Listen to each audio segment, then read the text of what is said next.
TV.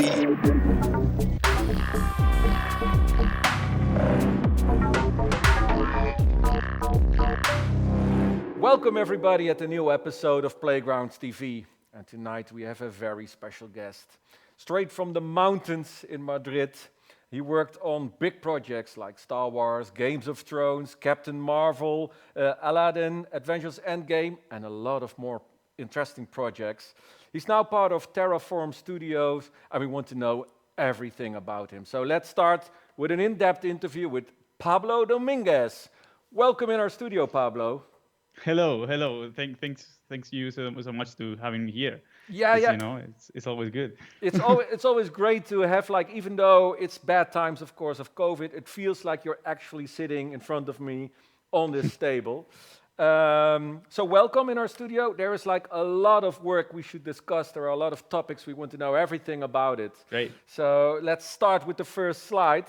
And for those who are not familiar with your work, and to give them also the context about like Pablo Dominguez from the mountains of Madrid, can you tell a little bit more about yourself regarding to, did you also went to school in Madrid, or in surroundings of Madrid, and how did you came up into the art department and being a concept artist?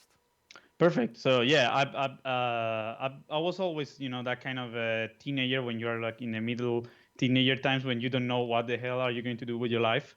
So at that time I was skating and doing graffiti.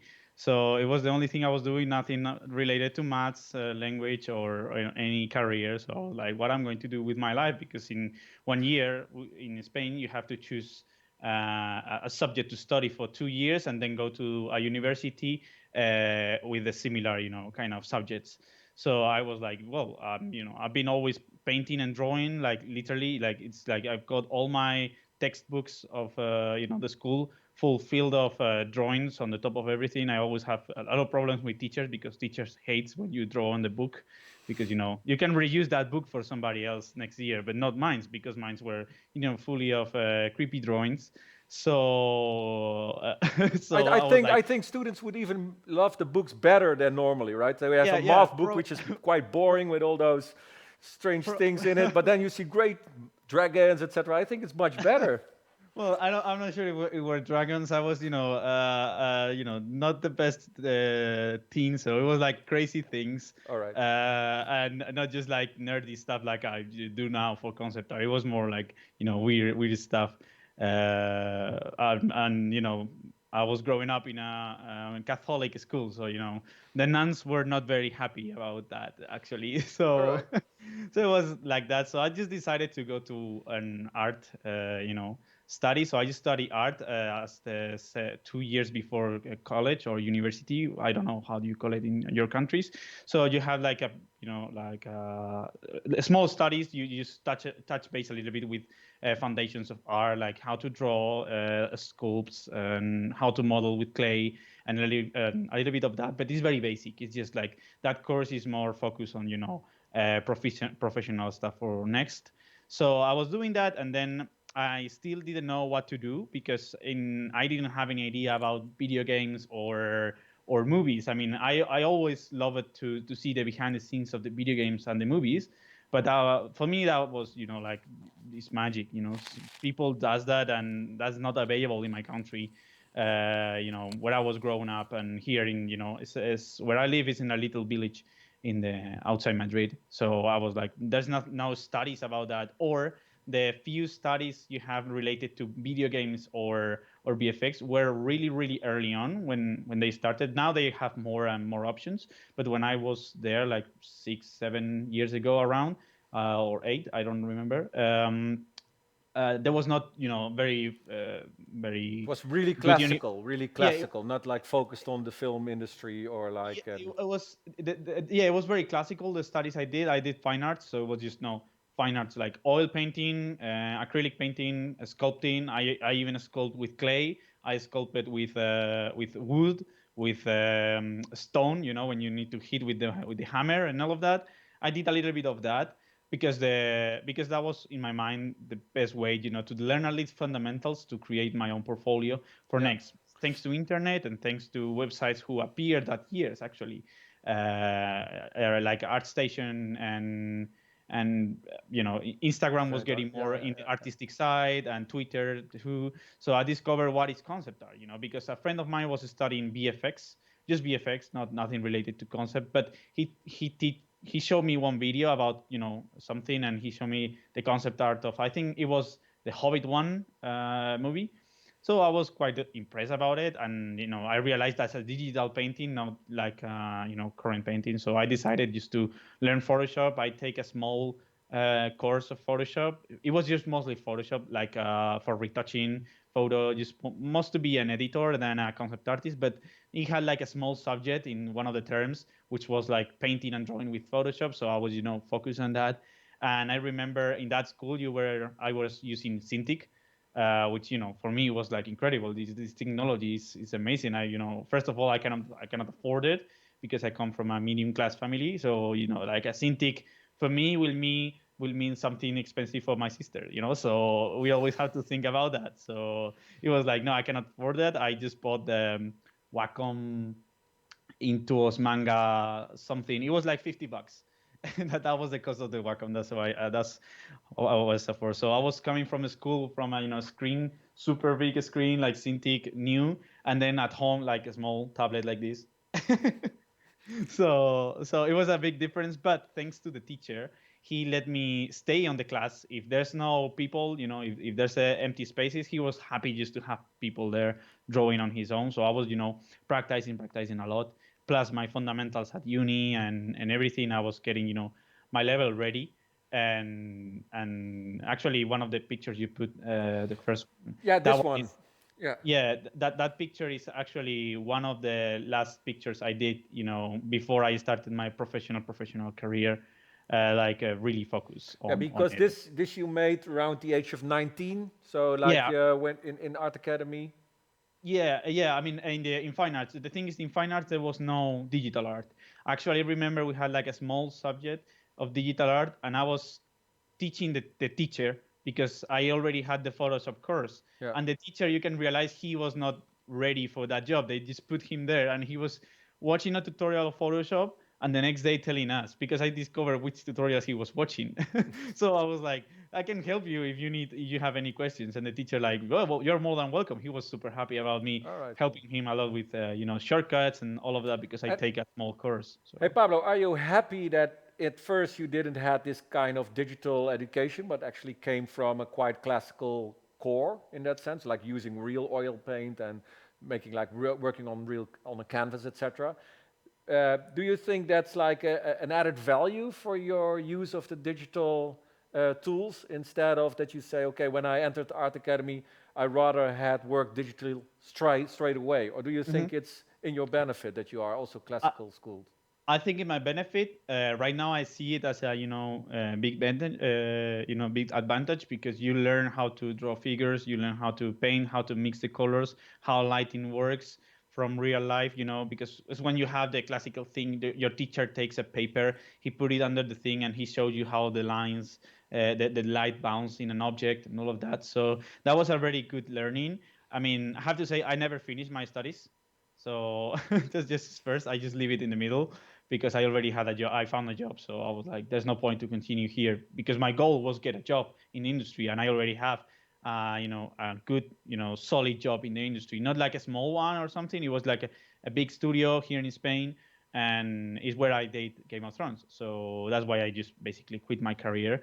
But yeah, I think I found a lot of interesting things from traditional art. But I always say like, you can find any knowledge is going to help you at next in your work. For example, if maybe even music, I know some artists, they like paint, but they also do music and they discover things about music. It's like, I also have a DJ friend. He was teaching me how he made songs, and I was like, hey, that's very similar than how when I do a drawing. I do kind of similar things in the way like you copy paste this, you stretch it, and all of these new things we can do in digital art, they can do it in music. So that's why they have these days a lot of different types of music, and that's why in digital art we have a lot of different types of techniques Yep, and because your inspirations, I have here like this work. Is it in the mountains of Spain? Is it like inspired by your surroundings? no. I really don't know.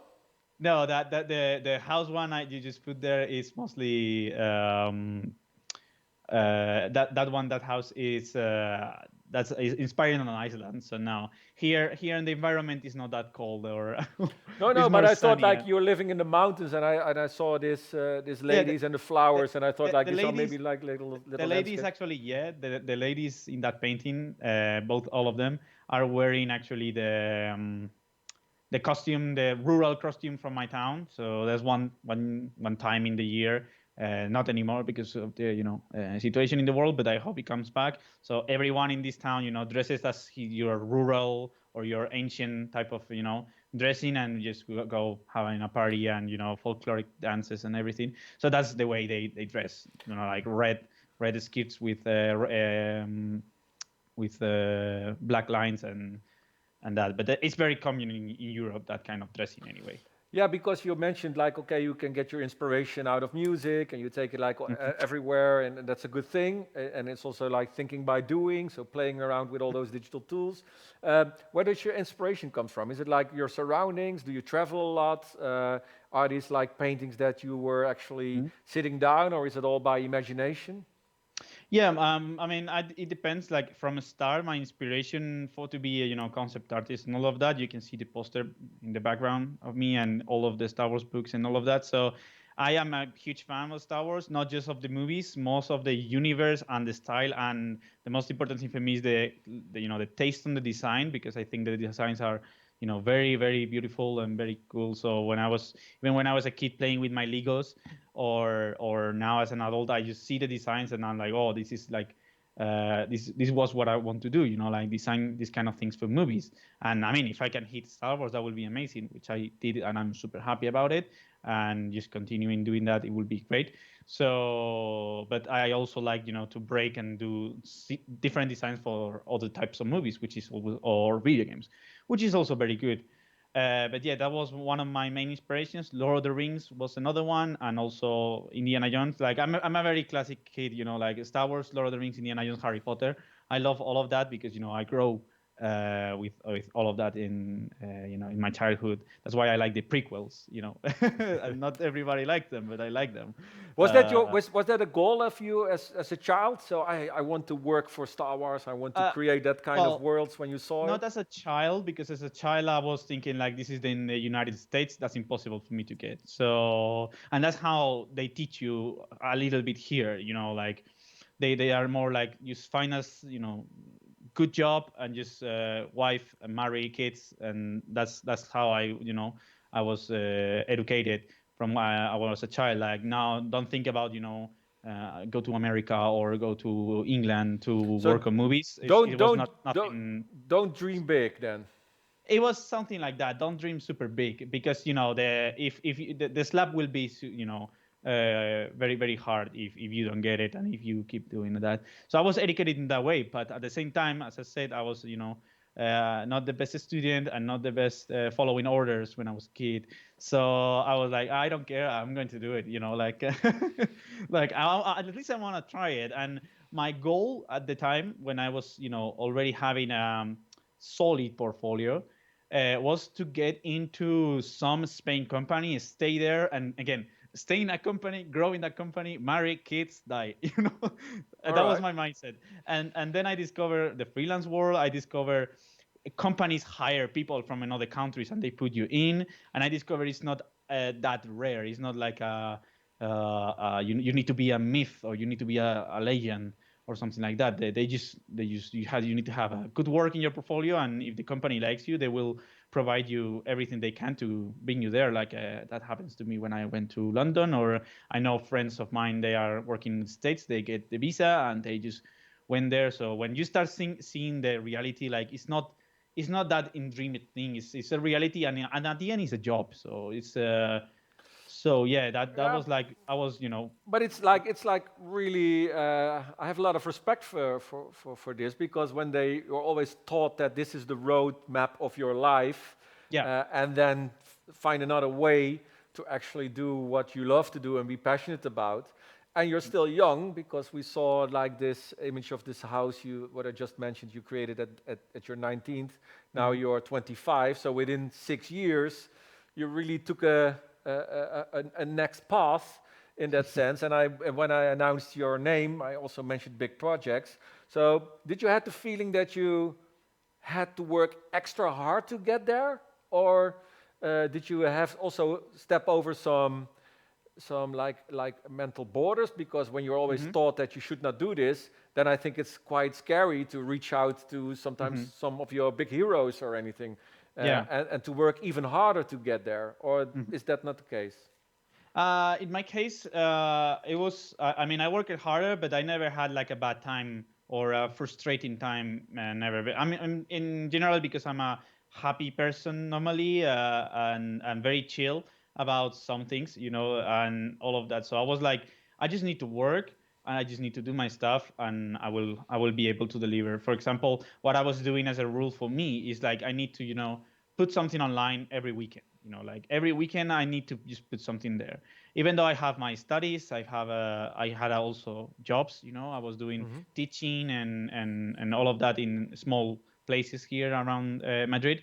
So I was, in my free time, I was, focus on the portfolio, focus on something new, focus on learn a new technique. For example, was one thing was not very great for me, from coming from a traditional, background in fine arts, was the implementing new techniques. I was like, this is cheating. This is not legal. They are not going to hire me if I do these kind of things. For example, when I saw The Last of Us One art book, I mean, that was a gift I had, and I was like, how they paint all of this with such a detail and everything. And in my mind was like everything was painted. I didn't know photo bashing and all of that. I saw it, but I was like, that's cheating or using 3D. I was like, no, no, no. A painter is a painter and a drawer is a drawer. So you need to draw and paint very well. So until I reached the point of like, yeah, I can, use photos, use 3D and everything. So I was learning a little bit, breaking that mental walls I had, because again I was teaching in some way. So for me art was that in the same way of life, like you get a stable job, marry, Yeah. kids, and die.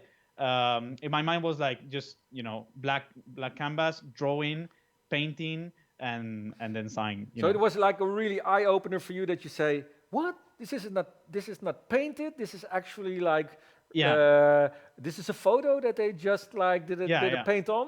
You never yeah. knew. So also that they Or I didn't use any models or anything. You thought like, "Oh man, these guys are so good in perspective." Yeah, They yeah, yeah. Yeah, exactly. I was like, okay, you can use in my mind. I started with textures. Like I can use a flat texture and adapt it. If I need to do clothing, I can just download a cloth texture and just put it there. But the wrinkles of the cloth and the details and the lighting needs to be painted. So the texture is just an overlay thing on the top.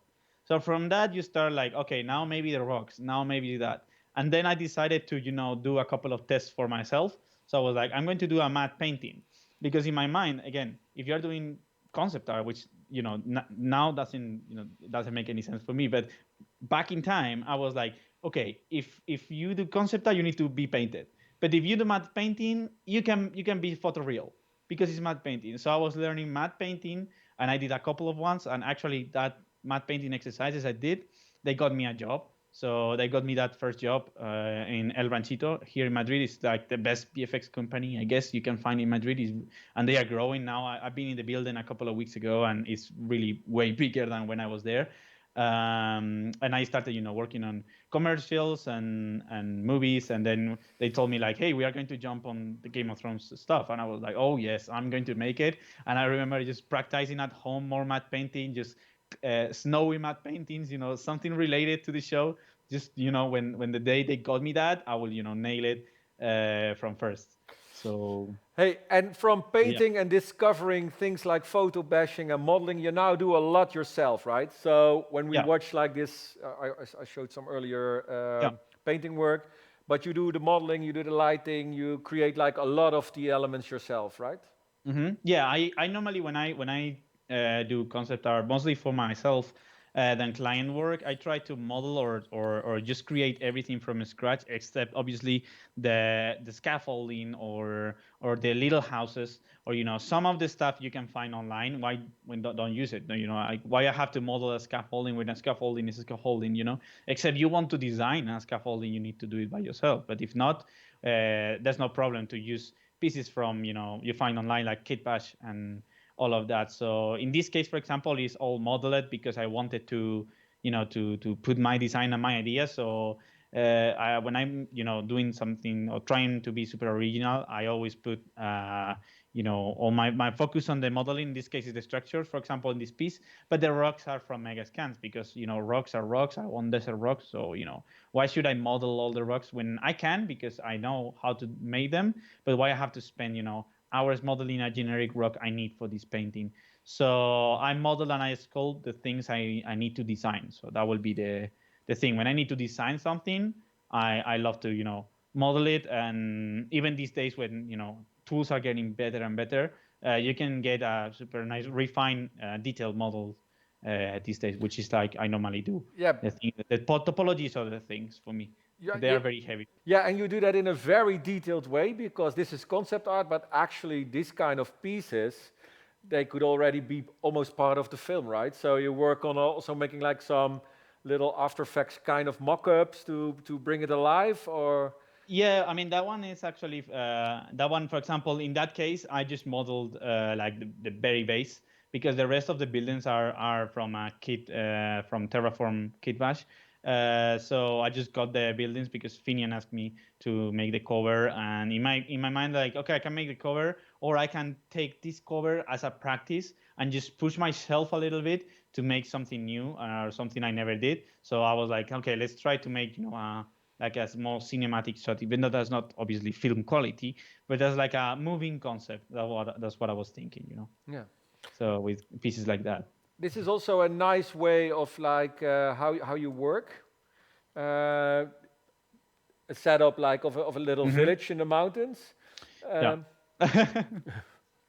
Yeah, actually, that's a very good example of, for example, that was my first Kit Bash 3D cover, and in that case, I remember my computer was not enough, enough good to model to move all the kits at the same time, so I had to break them. So I was, doing different renders by the time. So that's why, for example, the castles on the background and the mountains in the background are more photo bash, even though the castle in the background is from the Kit Bash 2, but it's from a different render.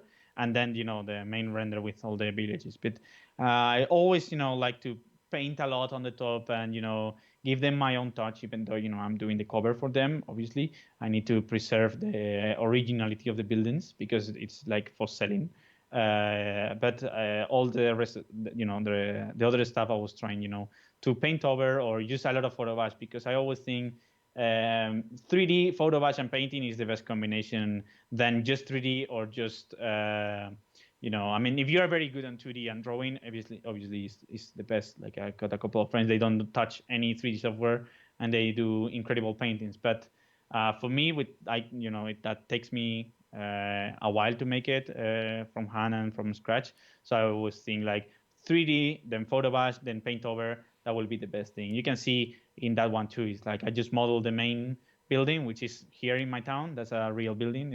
If you see around the window, it's there, actually. So yeah, I just modeled like the base mesh, but you can see all the camps and everything. That's mostly photo bash or painted because I feel it. It's like you don't need to go super further on 3D if like why I have to do a super realistic floor when you just can put a picture. You yeah, can find a nice picture and just put it, and then you put your 3D design on the top. yeah. So In that sense, concept art, and when you work it and when you do it like in a commercial context, you also are a time manager, right? So you can yeah, only like focus on the elements that are most important, and exactly, also helps the director to create the best possible shots and have the exactly. best VFX. So in that sense, what's already there from a library or anything else. Hmm. So when you have all those elements, what's always the key focus? Where are you putting the most time into? Normally, I put the most time. If it's for a movie, it's just like I just recite the brief, I read it or hear it, depends on what type of read I received, and I try to analyze how I'm going to make it as quick as I can to give the director or the production designer or the client the best thing as if it's a movie. I always try to sell the design with a keyframe because it always helps to see in context your design. Because for movies, normally what I've been asked is just like design stuff, and these days it's like a heavy 3D thing because they have 3D printers or they have better softwares and Unreal Engine and all of that. They can put your 3D models there and visualize how the movie is going to look. So I always tried, to read the brief and know what is going to be best. For example, if I had to do a mountain landscape for a movie, I will just go directly to Photo Bash and I will communicate that to my director, obviously, because I know mountains and all of that. For me, it's better if I take, my library of pictures and I made them. Like you can see here, like all the 3D is just the house and the people around, and the rest is just Photo Bash because with Photo Bash we can take a lot of render time out because render all of that trees will take ages, at least on my computer. So I just it's a still picture, so it's not going to move. So no problem. You can use photos. Find the nice angles, just color balance them in a good way, and that will work. What is always like? You of course have a brief and a director. Mhm. What's like the thing that you're focusing on storytelling wise? Like readability, lights, all comes to a different kind of level of Mhm. detail. But you also want to provide the director ideas, right? Yeah, So of course. what is always the thing that you say? Okay, this is like a Pablo Dominguez kind of touch. This is like what makes it fun for me as well to do this kind of artwork. One thing I cannot do, I believe I do it quite right because in experience with mostly in movies, when you work on pre-production and they need to build a set out of that, like I normally just gave them like even though a rough model with a meter scale, a cube or the 5 feet cube with a person there. So the directors and production designers they always thinks that because it's like, oh, that's very helpful for me because I don't need to translate a picture. Maybe you use a 70 millimeters lens, so everything is very wide and distorted. So they need to guess the sizes, and same for video games. If you, for example, are able to share your file, even though it's not a full 3D model ready for the game, obviously it's just a raw file. You use it, but you will help a lot to your production designers or environment designers later on to clean and made the level or the set in real life better because you already gave them the scale with everything. So So I always actually, try actually, to actually, you already provide them like the construction plans, so they can no. actually. When you get like all these 3D models that you sometimes provide, and you always have like you take the scale, etc., and then count, Mhm. it gives them the information that it actually is quite. Yeah, It's not, I'm not going to say it's easy, but yeah. it becomes more doable for them to translate it into a physical context, right? Yeah, of course, it helps a lot. Mostly because we are as concept artists. I think I'm not the only one who likes to use long, wide length, wide cameras. So that distorts always because it creates a beautiful picture, but everything is very distorted. Because it's like the camera I'm using right now. If I put the hand here, it's really big. So so it's because it's a wide lens. Yeah.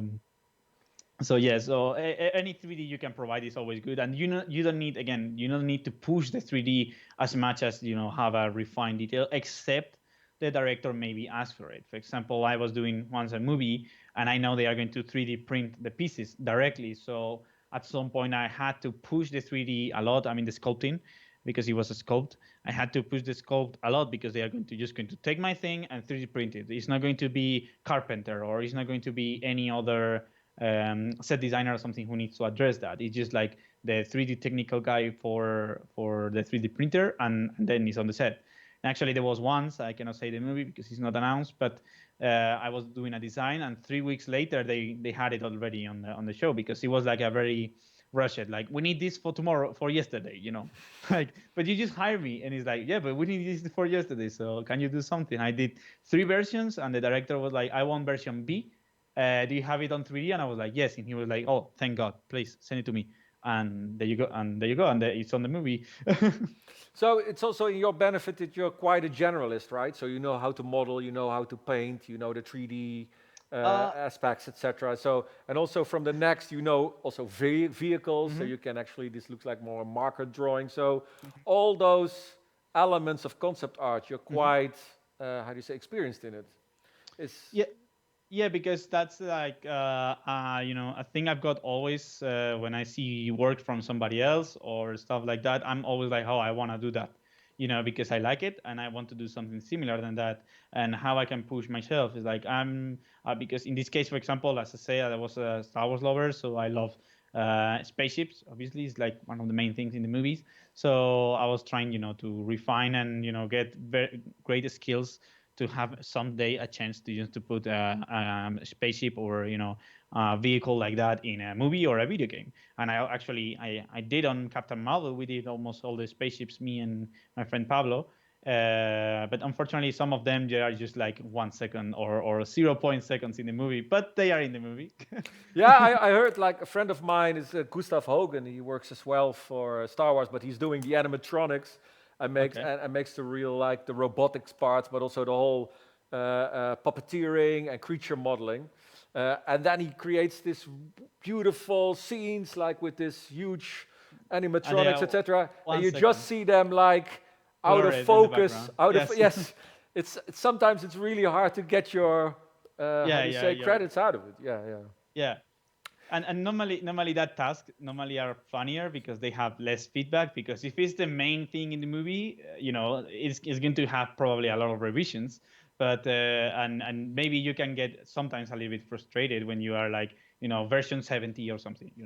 You're like, oh, I've been doing this for 2 months. But later on when you see it on the movie, it's very nice, actually, I have to say. It's like it kind of pays off the months of feedback. But anyway, I always, as I said, I'm a happy person, so I always try to take everything good and chill. So don't worry, it's not your fault. It's just like it needs to be changed because the director or producer or whatever, he needs to have a revision out of the stuff. So yeah. Hey, and regarding with time, and I know that's like for everybody's difficult. There's always like this huge time pressure on Yeah, projects. Normally, they don't give you like a year just to play around. They always need of it, course. Oh, like you I just wish. mentioned yesterday. But if you are modeling it yourself and try to do everything, like for this kind of stuff, how much time do you take normally? Like because I can imagine there's like research, there's also Hmm. preparation, and then you actually have to make the composition of all the different elements and make a good compositing from it. Yeah, exactly. So normally a design like the one you're putting there, like that kind of a spaceship, that will take at least 1 or 1.5 days just for the modeling, not including any type of render, any type of keyframe or something like that, because that's just the modeling. And because even though sometimes when people see you working or and you share a video or something, they are like, "Oh, you're too fast," and all of that is like, yeah, but that happens for me when I see videos of sit meat drawing or great great concept artists I admire a lot working. It's like looks like it's very easy, but he had like a lot of years or a lot of experience training that. So that's why he knows what these lines are here, these shapes are here, because it's on his brain, and it's difficult to get that out of a brain of an artist. So I think now I'm getting more comfortable on designing vehicles and stuff like that. So I'm like, okay, I need to put this. So I don't do, for example, this spaceship. I didn't do too much iterations, even though this is like something for myself because it's just like a personal painting. But I didn't do hundreds of iterations, and I was trying things and then not working and stuff like that. I'm very pointy, like okay, this is like that, and I'm going to make it like that. Because, for example, something I take inspiration from masters on the Sorolla, Sargent, and these kind of more roughy oil painters when they paint super fast, and the strokes, the brush strokes are making the work. It's like, okay, you study these paintings and you can see he just made the stroke and he leave it there. And for example, when you see John Park's paintings, everybody knows him. So it's like every stroke he made is very smart and is very clever in the way he's using that stroke. So when I'm designing or painting, I'm always trying to think like, okay, if my brain told me that that stroke is the good one, I should keep that. Like sometimes you are tempted to just change it until you feel it's perfect. But sometimes the first thing in the brain, it was the best. So that's why I try to do on design. So for example, the spaceship you saw, or the other one I did for the lens square curves, which I really like how that turned out at the end. That was mostly on point. I just have like a very very rough sketch that did it on my iPad or my notebook, and normally it's just like a black and white line, and it's not even that. If you see the shape is there, but the design is then later It's very very just like the changed. visual language. You're just Exactly, checking the silhouetting and like the big exactly. chunks. Yeah.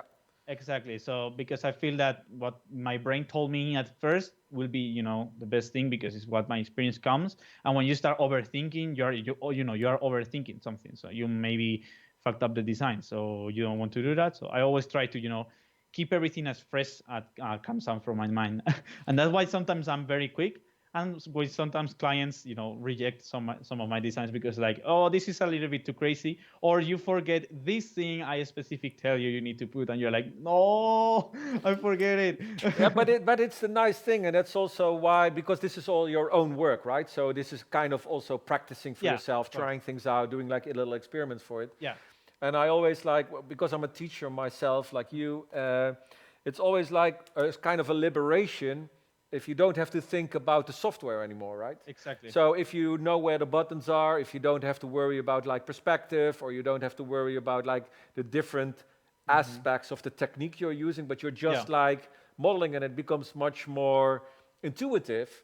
Like Hmm. what you mentioned with your classical education, that when you're using clay and you're modeling it, you Yeah. don't have to think that much about like, okay, which kind of tool do I need, which modifier Hmm. works on this, the blah, blah, blah, blah, like the whole interface. But if you Yeah. can just leave out the interface and start creating without like the Hmm. boundaries of the technical aspects of it, Exactly. you can create like from a kind of straight from your head, right? And you don't have Yeah. to think anymore. And Yeah. that's the level you're really trained for yourself? I try to, and then the other thing is that when you know also the softwares, you know the limitations of the softwares, which means like you know the software and you know the technical aspects. So sometimes you have like the issue. That's why I said like when I model a spaceship like the one you said, I normally say I need 2 or 3 hours of my day just to clean up a little bit, not just like give obviously a perfect topology model, but I need to clean it up because you are designing, you are just focused on your design, so you are forgetting about the software technical aspects, like your computer is going to burn. If you keep doing that, your computer is going to burn, or you're not going to be able to open it in a render engine. Yeah. So sometimes when you're doing a full 3D design, I always, because communication is very important, I always communicate my clients like, okay, if you want something like that, you need to give me a couple of hours of the day, which I'm not going to be doing actual design or work. I'm not painting, like my hours of the day. That sometimes you can spend 2 hours looking at the reference and then do the painting in four, you All know, right.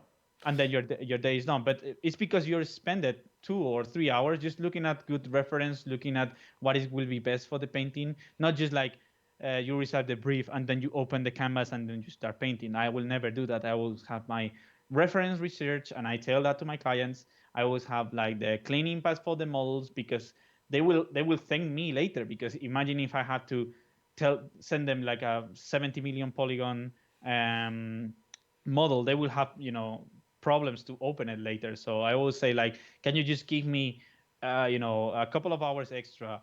I will not be doing designing, but I will fixing the design for me later to give you more. So sometimes that couple of hours that will pay off later because you can be able to do hundreds of keyframes, Yeah. because you can move that quickly in Blender or the software you're using. Because I And normally use ZBrush. and all that kind of knowledge that you gain from your experience, but also cleaning it and like being so skilled, also Hmm. brought you to this production at like for ILM, etc. So you found a way to ILM in London. You already mentioned it a Yep. little bit before. So Yep. how did that process went? How was you like contracted by them? Because you worked in London as well, right? Yeah, I was when I was hired for ILM, I was working at Marvel Studios at the moment as a freelance for Captain Marvel, And in the middle of the production, they call me just to say like, "Hey, Pablo, we have a couple of movies coming out. We saw your portfolio, we saw your skills, and we like you a lot." And one of the things Jason Horley, my art director there, and Stephen Tappin told me what they like of my portfolio is like, "We see you can do very nice 3D, which is always helpful, but we also see you can sketch and you can draw and you can paint." So we think that's like the perfect skills for this department, because you always can, take whatever model they send you and fix it, whatever thing they send you or we need. You always have that ability of model and 3D, which is that doesn't mean like if you want to be a full 3D concept artist, you of course you can be, but obviously your market will be a little bit closer than for example mine, when I can do multiple things. Yeah, because there's like always discussion about like being that expert versus the Mhm. generalist. But you say like in teams at the art departments, for example, ILM, Mhm. you always think that are huge teams, but they also work like in smaller setups with really skilled people that know every element of designing. Am I Mhm. correct, or is this like? Yeah, they are. They have like they are a huge. Obviously, they are super huge. It's ILM, It's Yeah, yeah, it's yeah. like the top company VFX. So they have normally for our art department, we had a lot of freedom in terms of like you can use the software you want, you can use your techniques as you want, because they hire you for your portfolio and they want your portfolio there. Then later on, they will have somebody who will clean your models, will take your concept and make it into the final movie. They will have the compers, the VFX guy, the FX guys. They have like a huge setup and a huge chain of work. So normally concept art, the good thing about concept art in VFX companies is like, for example, on the painting you see is like what is going to look like with the light bulbs, how many sparks and everything. So it's easier to get a concept artist like me, who can do a painting like the one you're seeing is done in a day of work with a couple of variations. Actually, I did that one and three more versions of the same one because I already have the render. So I just need to do different type of explosion, different type of light bulbs around the spaceship and everything. So yeah, when we have if ILM needs to send that to VFX, it's easy for them because they know what they have to do at the just with that picture. Or sometimes we provide them a little animation of 3 images instead of if they have a FX team to have to do all the simulations, all the waiting, all the render. I mean, it's a lot of waiting time because of simulations and rendering until they reach the point they like. It will take months.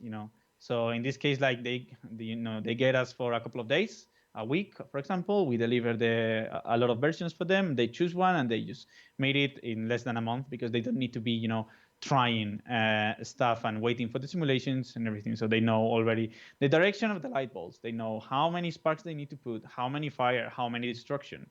So they don't need to be experimenting, which obviously they would like to, but it takes time because Yeah. Hey, simulation takes a lot of because time. when I got more to know about this industry, I always thought like that concept art was like to to give ideas to a director and also Mhm. to bring them to ideas or give like kind of artist impressions. Yeah, But it became more and more a kind of a toolbox for production as well.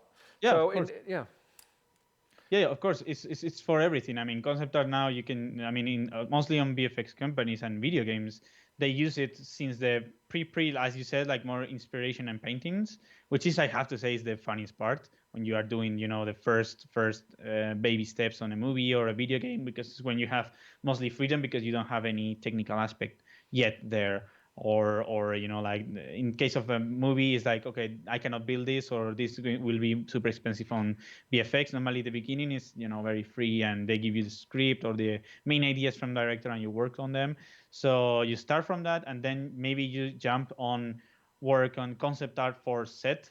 So you are doing the pieces for the set builders to build it. Then maybe sometimes even they have somebody in production to quick changes. So for something like, oh, we need to change the I don't know, the ropes of this main character. Can you design ones quickly to send them to the clothing department, and they will just build that in 3 days. So, and then later on you have the PFX, which is like mostly where all the things get together, because you have to do all the green screen. Sorry for my pronunciation. Green screen backgrounds, all the FX, because I said it's easy for a concept artist to do what they need to put on the green screen, then have a full team to model something, light it, comp it. So our concept artist will take that and they will do it quickly. We'll do it in less than a month. We will have the shot done. So normally that's how it helps, but it works for almost everything. Like since environments, characters, and FX, and I don't know, props. It's like it's for everything. Yeah, it's funny because this is also one of your, if I'm correct, but you have to correct me if I'm wrong, that this is also one of your own projects that you did. Yes. So you also see like this really nice sci-fi person and this romantic landscape.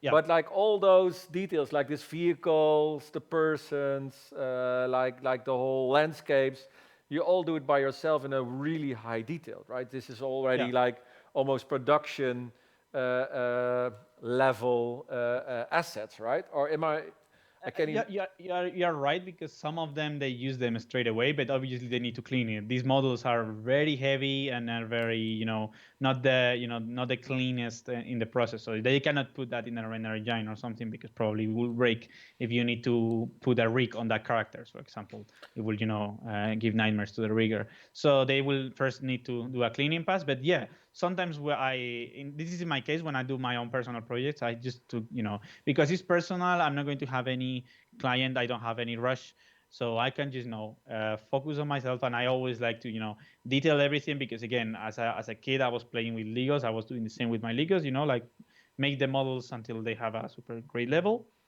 And in this case, I was doing the same, even though later on the keyframes you can see how I paint over, and you lose almost all the details I did, because they are not important for the keyframe. But for me, it's mostly for me. But just to see it on the viewport, I just try to hit it's all the it raises a funny question to me because you have this details like already like yeah, so worked out, and then you're going to paint over it just to and blur it and blur it everything. Yeah. away all the details that you already did. Is it like do you think it's also giving a little bit back more the imagination to it, or referring to the earlier It's work of Joe Johnson, Doc mhm, Chang back in the days of actually really painted without uh-huh. all those elements? Yeah, Is it in more in that? yeah, it's exactly in that space. It's like because if I put I mean, I can, because I have the model with all the details, and I can make a higher definition render, and then clean a little bit to see every bolt in the spaceship. But are the bolts important in this shot?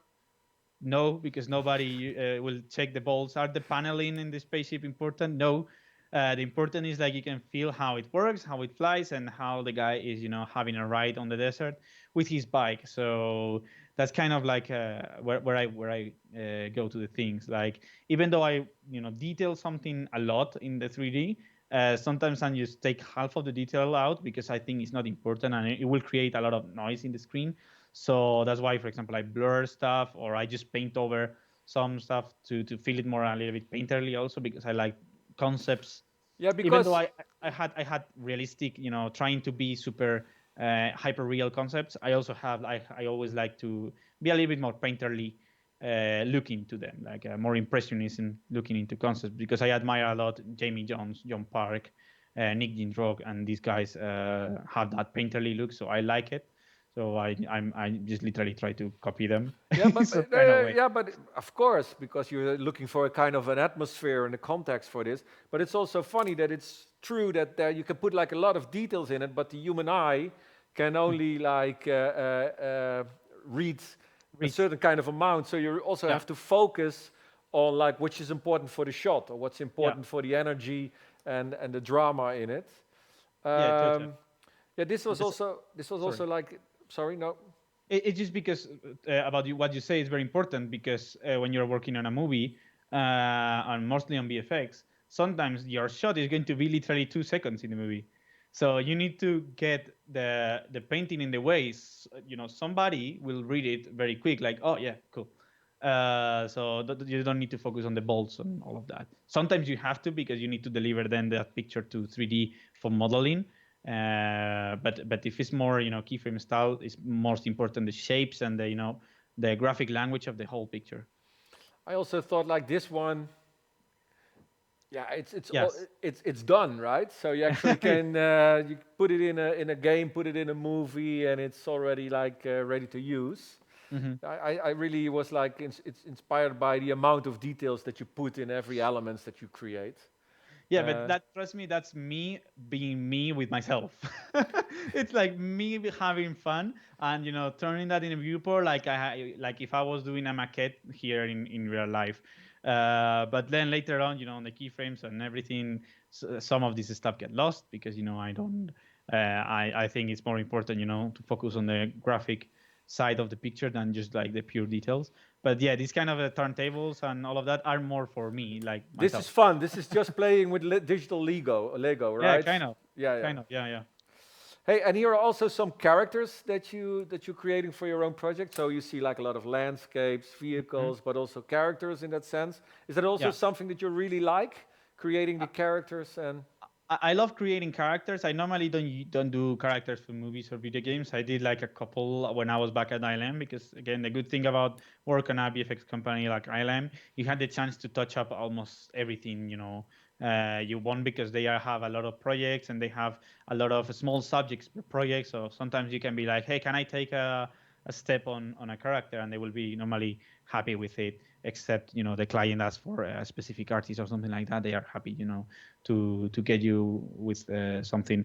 But but in my case, like normally I don't do characters for movies. I just do keyframes and design. Mostly design is what I do mostly, like buildings. Design for the sets, and then I address them in the keyframes.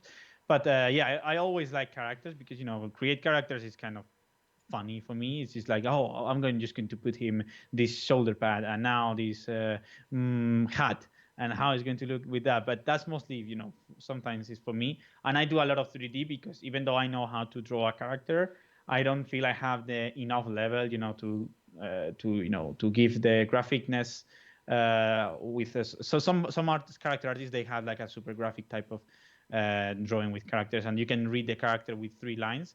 In my case, I cannot do that, and I just jump on the 3D side just to cheat a little bit and have all the proportions and everything correct. Yeah, but I also see a kind of eagerness in you, Mhm. like exploring the whole world building. You really want to Yeah. understand the worlds that you're building.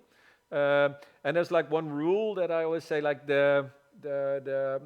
regarding to world building, like the landscapes, the buildings, the vehicles, the Mhm. characters, they all should come from the same world in that sense. Yeah. So your job, of course, within storytelling elements of sci-fi, fantasy, or Hmm. like the genres that are there in the field you're working on, they have like kind of rules that should Yep. fit everything in it, right? So Yep. as a concept artist like you, that actually tries to translate Hmm. text, scripts into Yep. worlds and images, you really have to understand all that kind of stuff. That's also the reason why Tolkien even wrote an own language, because he Yeah. actually wants to grab the whole culture of the world he was designing. Is that also the kind of depth you're trying to put in your visuals?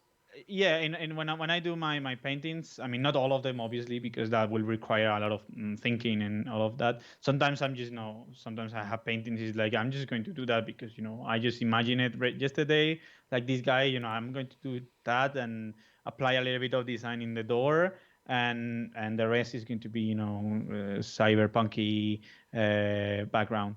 So but yeah, I always try to when I'm doing bigger projects like the red wall and all of that, always try to give at least environment, a vehicle, and a character. That's something I like to do, and it's a way I set up my own projects. Like, okay, first the character, then the vehicle, and then the environment of that vehicle.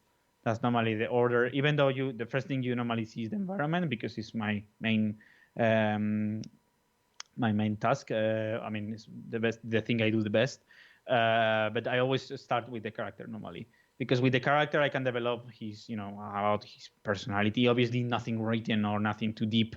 It's just like, okay, this guy should drive a bike or should drive a car or should be on a spaceship, and then I just do the environment, and then I do the spaceship, and then I do the environments for that kind of characters. Yeah.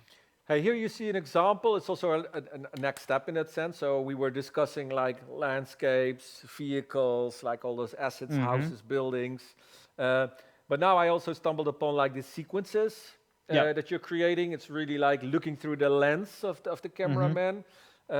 What are you like exploring in these kind of shots? So on all of these, normally in both of them, this one and the Elfie ones, which is the one I got a lot of sequences. Yeah, that ones.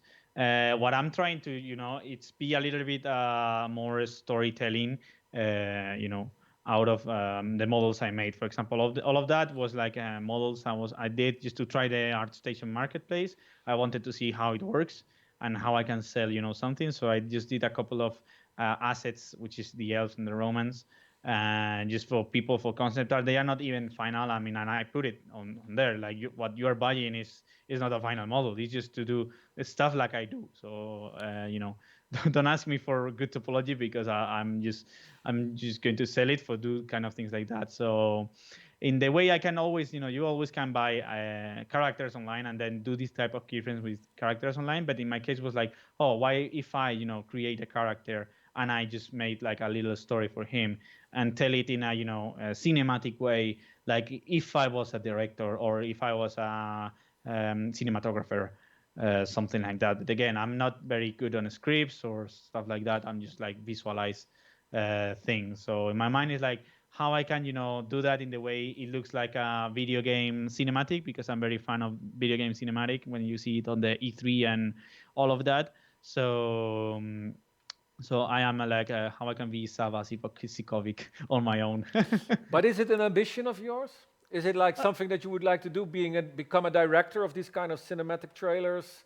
Or do you say, okay, but I feel I get more than enough out of my concept art? Or is it something that you want to grow I towards mean, too? always. I mean, I'm the kind of guy again. Just like as I was at the beginning, like I just wanted to work on a small studio and be there forever and grow there. And now I want to go to ILM and be there and grow there. And now I want to do freelance and be there. So I don't discard the chance, but I think it's very difficult to be director or something like that. So I will be more in the concept side. I will love to, but I think it's very difficult. It's a very difficult thing to do. So I'm not sure if I'm capable of it without any, script knowledge or stuff like that.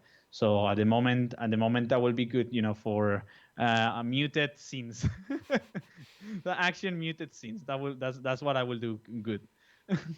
Hey, and I also mentioned that you're using like new kind of tools. So I Yeah. saw some work you did in 360.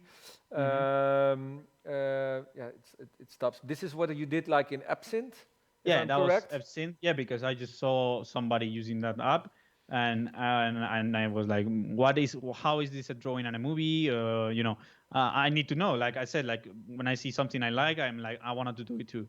So yeah, in some kind of way, that was ever seen experiment, trying to push it a little bit, and this was VR when I just like again I saw how people was working with VR, and I was like, I wanted to. So I just get my Oculus things and start working on Gravity Sketch, which is a very cool tool because it's very intuitive and it comes really what we were talking before about the intuition and your first brain thing comes to your mind. So yes, was something like VR can get you there even quicker because it's very very intuitive. But I got it a little bit abandoned these days. I'm more playing VR than working on VR, but but yeah, it's always useful to have that tool there, and all of that knowledge was very good. Yeah, and do you think these kind of new technologies will change your work? Does it Um, change the field of concept art in the future, like using these VR tools, mhm. artificial intelligence, all those things that I are now popping up?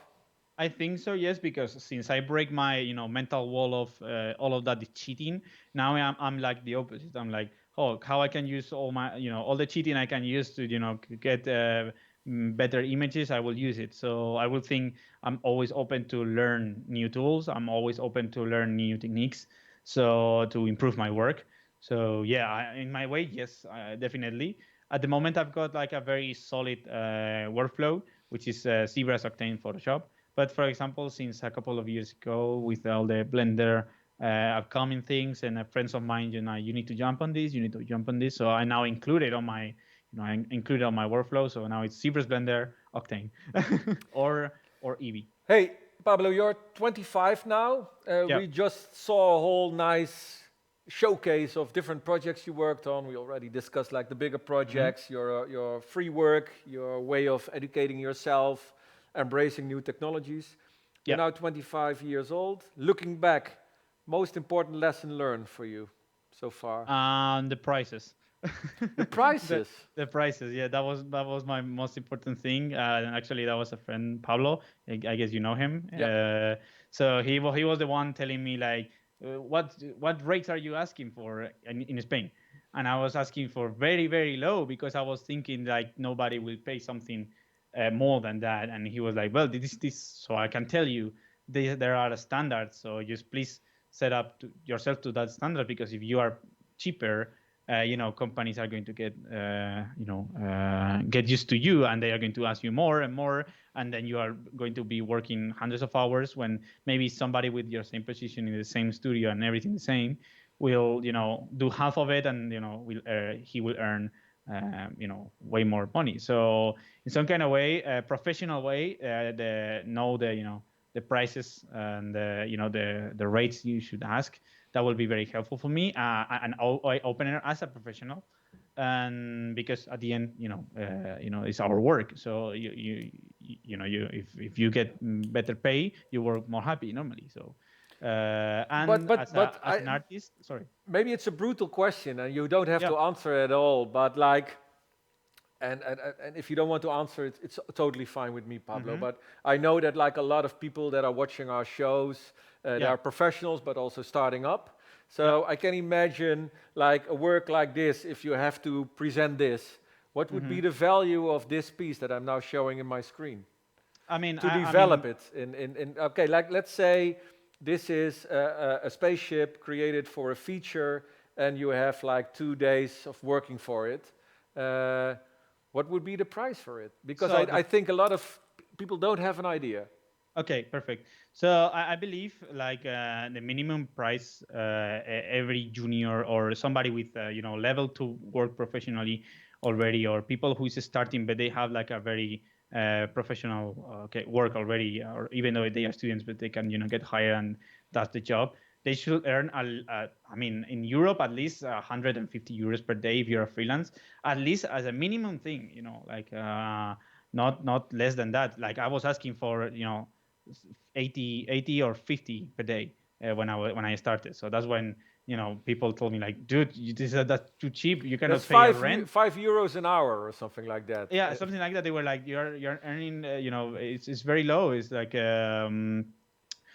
you cannot pay rent with that, for example. Is like Yeah, the yeah, thing. true. So Yeah. just make sure you can pay your rent, make sure you can do a little bit of savings, and make sure how long is going to be that contract, which is this is the important thing, because maybe you can get a cheaper rate, but if they are going to keep you working for 2 or 3 years, you have work, save it for 2 or 3 years. But if they are going to hire you for 3 days, you shouldn't ask for the same rate as longer projects, because they are going to have you for 3 days and leave you there, and they will might hire you again for another 3 days. So just be smart and just talk with the client and ask him what he wants, and don't hesitate to be like, hey, if you are hiring me for these 3 days or 4 days to do an image like this, I will ask for, I don't know, from 500 US dollars or 300 US dollars per day, and I will do the job, something like that.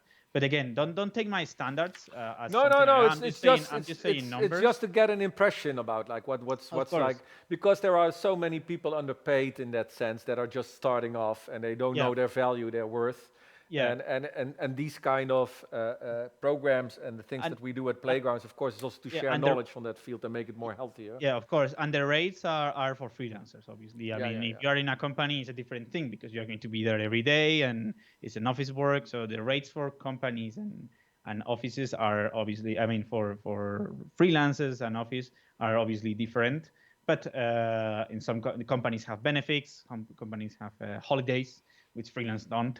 So you have to think always about that. So what I say is just like nothing you have to ask for it, yes or yes. It's because also that depends where is the client. If the client is in the United States, the rate is going to be different. If the client is in China or is in Europe, So always knew the client, talk with him, tell him what he wants and how long, and always try to keep everything in mind. And if you believe your skills should be more, just ask for more. If you believe it. Yeah, but it's an important thing. I think it's value for everybody that works in the industry and also try to get connected to the industry, is that if you want to create great art, you also have to be sure that you have a plan to continue creating art, right? Because it's quite easy to get lost in working like the immense amount of hours and pay too less.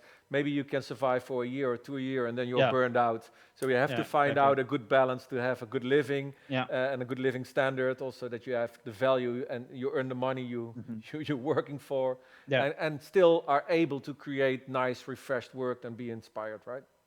Exactly, and mostly if you are very very student, like I believe some of the people who is going to say that is going to be very junior or student level. The best thing I recommend is just getting a studio. Is the best thing I recommend because you will learn a lot. And if not, make sure your rate can pay your rent.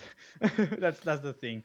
Because obviously, if you are a student or you are a very junior, you don't have too much experience. Companies are not going to put you the trust to pay you, a lot of money, because normally when a company hires a senior or an art director or somebody with a lot of experience, even way more experience than me, they know that guy maybe costs more, but he's going to do the job and he's going to do it perfect. And if you get a student and you pay him all of that money, since the other guy, will be unfair for the other guy, because you're paying his years of experience, you're paying his training, you're paying his brain to design. Maybe he does the designs quicker, but but you have all that important background he had he had there. So, and also another thing about rent is like you need to pay the licenses, which normally are not cheaper. I mean, Blender is free, which is good. That's really good. But remember, if you're freelance, you need to pay your own licenses. When you are in a studio, you don't, because a studio put you the computer, put you the licenses, put you the chair, which is a very important thing. Just get a good chair because you're going to be sit down for hours, or a standing desk. All right. Pablo, can I thank you so much for sharing your knowledge, being so open, being so inspiring, and sharing all your great art together with us. Thank you so much. Great, thank you. I hope we meet again and we can have a drink together on a physical event in the upcoming years of Playground. So I hope we can meet then again. And of course, wishing you all the best with the upcoming projects and also with your colleagues at the Terraform Studio. So thank you so much, Pablo, for joining. Thank you very much. And I also want to thank our audience. Thank you so much for being with us again at this new episode of Playgrounds TV. I hope I will see you next time again on the same channel. And please send us your requests, your questions, maybe speakers you really would like to see in one of our episodes or topics we need to discuss. Let us know and send us an email. We're there for you. I hope you have a great evening tonight and see you next time. Bye-bye. Cheers. Bye-bye.